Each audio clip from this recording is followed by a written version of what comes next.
গল্পটির নাম ছিল নির্জন পল্লীর অভিশাপ, আর গল্পের মূল ক্যারেক্টার সামির। চলো তাহলে শুরু করা যাক আজকের গল্প। রাতের ভয়ঙ্কর অভিজ্ঞতার পর সামির ঘুম আসে না। ক্যামেরার ফুটেজ দেখে সে নিশ্চিত হয় কোনো কিছু বা কেউ সত্যিই আছে ওই বাড়িতে। সকাল হতেই সে বাড়ির প্রতিটি ঘর ঘুরে দেখতে শুরু করে। বাড়ির পেছনের একটি ছোট ঘরে ভাঙা বইয়ের তাকের নিচে সে খুঁজে পায় একটি পুরনো ধুলোমাখা ডায়েরি। ডায়েরির মলেটে লেখা রাধিকা ঘোষ 1975। সামির গা খাটা দিয়ে ওঠে। সেই বছরই তো নলিনপুরের গ্রাম উধাও হয়েছিল। সে ডায়েরি খুলে পড়তে থাকে। ডায়েরিতে লেখা ছিল, আজ আবার নিশুতি রাতের মেয়েটা এসে দাঁড়ায় আমার জানালার পাশে। তার দুটো চোখ লালচে দেখতে, মুখটা পুড়ে যাওয়া। সবাই বলে ও নাকি মারা গেছে আগেই, কিন্তু ও তো আমার নাম ধরে ডাকে। আমি কি ভুল দেখেছি? সামিরের বুক ধপধপ করে ওঠে। সে পাতা উল্টাতে থাকে।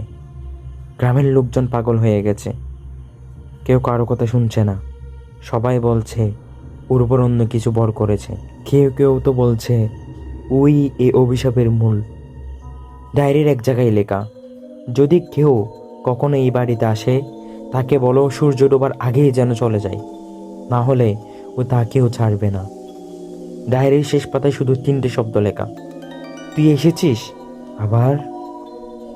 সেই মুহূর্তেই স্বামীর পেছনে একটা শব্দ শুনতে পায়। সে ধীরে ধীরে গাঁট ঘুরিয়ে দেখে দরজার ফাঁক দিয়ে কেউ তাকিয়ে আছে। সামিরের কণ্ঠ রুদ্ধ হয়ে যায়। সামিরের মনে একটাই প্রশ্ন ঘুরপাক খাচ্ছে, রাধিকা আসলে কে? কেন সবাই তাকে এত ভয় পেত? আর ডায়েরির লেখাগুলো কি শুধুই এক মানসিক রোগীর কল্পনা, নাকি ভয়ঙ্কর কোনো বাস্তব? ডায়েরি নিয়ে সে বাড়িতেই পাশে একটা ছোট লাইব্রেরির ধ্বংসাবশেষে যায়। সেখানে সে পায় ধুলো জমা কয়েকটা পুরনো পত্রিকা, যার মধ্যে একটার হেডলাইন তার চোখে পড়ে। লেখা ছিল, নলিনপুর গ্রামে হঠাৎ 21 জন নিখোঁজ। তদন্তে নেমেছে জেলা পুলিশ। তারিখ 20 জুলাই 1975। আরেকটি কবরের কাটা লেখা আছে, গ্রামে ঢুকেছিল 3 জন শহুরে গবেষক, তাদের হদিস মেলেনি। কেবল ক্যামেরায় পাওয়া গেছে একটি অদ্ভুত দৃশ্য। গ্রামের মাঝখানে দাঁড়িয়ে এক নারী, তার চোখ জ্বলজ্বল করছে আর চারপাশে ছায়ার মতো দেহ। সামিরের গলা শুকিয়ে যায়।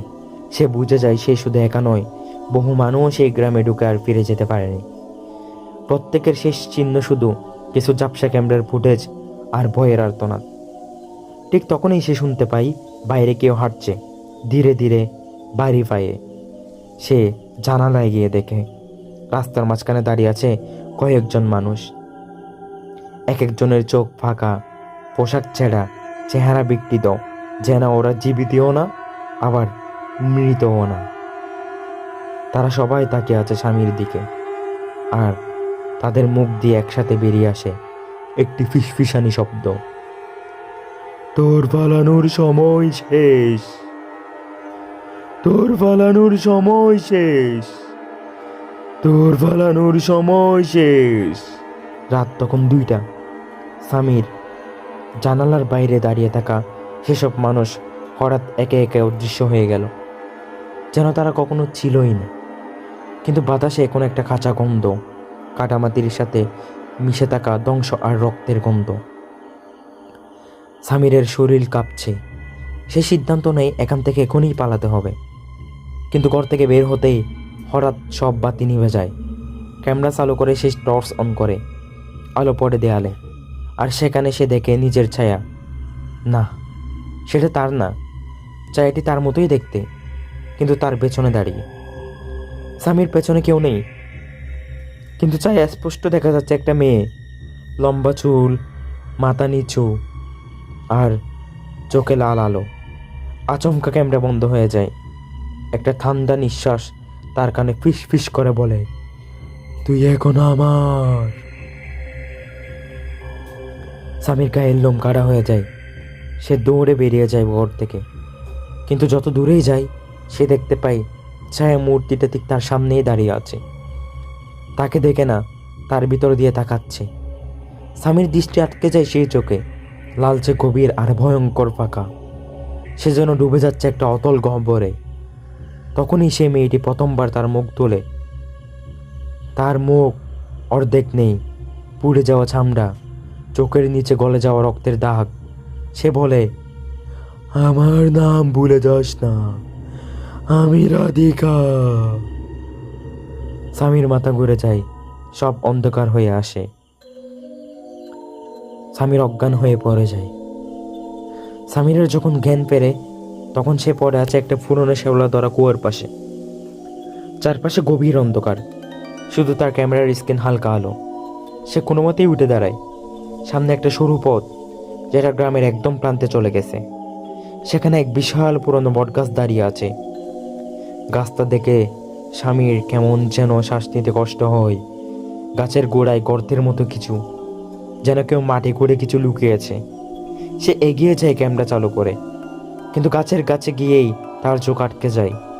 সেখানে পড়ে আছে কিছু মানব দেহের হাড়গোড়, আদা পচা চামড়া আর একমাত্র পুরনো স্কুল ব্যাগ।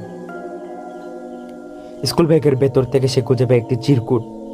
সেখানে লেখা ছিল, আমরা এখানে বন্দি, রাধিকা আসবে, আমাদের আর মুক্তি নেই।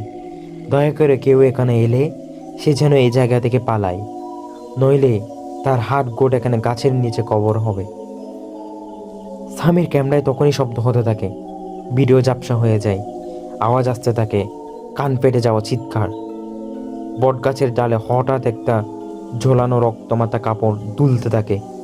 তার নিচে জমে থাকা পচা লাল জল যেন কারো রক্ত নয়, বরং কারো অপেক্ষা। ঠিক সেই সময় স্বামীর পেছন থেকে একটা হাত এসে তার কাঁধে রাখে। সে ধীরে ধীরে কাঠ গোড়ায়, একটা মুখ আগুনে পোড়া, সেটা ঠোঁট নিয়ে হাসছে, তুইও ওদের মতো হবিস। আজকে এই পর্যন্তই। পরবর্তী পর্বের জন্য চ্যানেলটিকে সাবস্ক্রাইব করে পাশেই থাকুন। ধন্যবাদ।